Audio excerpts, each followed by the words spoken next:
Le public migrant, réfugié de manière générale rencontre 3 fois plus de freins et de difficultés. Ils sont déjà touchés 30% de chômage, c'est presque le double que les nationaux.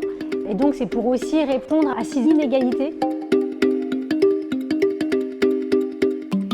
Je m'appelle Inès Mesmar, je suis directrice et fondatrice d'une association qui s'appelle la Fabrique Nomade et qui agit pour l'insertion professionnelle des artisans réfugiés et migrants en France.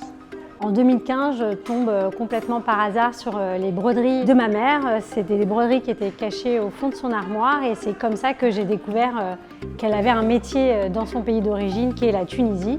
Et quand je fais cette découverte, on est en 2015, en plein pic de la crise migratoire. Il y avait des campements de réfugiés un peu partout à Paris et je me suis dit, mais sans doute que parmi eux, il doit y avoir des artisans.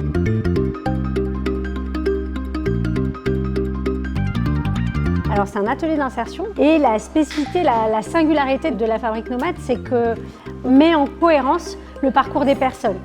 On part des compétences de la personne, on va l'accompagner, la former, la faire monter en compétences dans son métier d'origine et on va l'insérer dans son métier.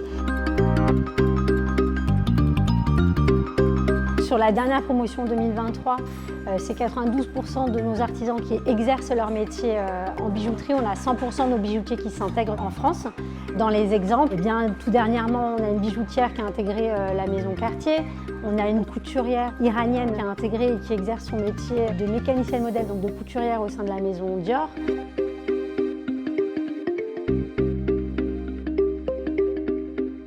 Depuis 2019, on est soutenu par le groupe LVMH.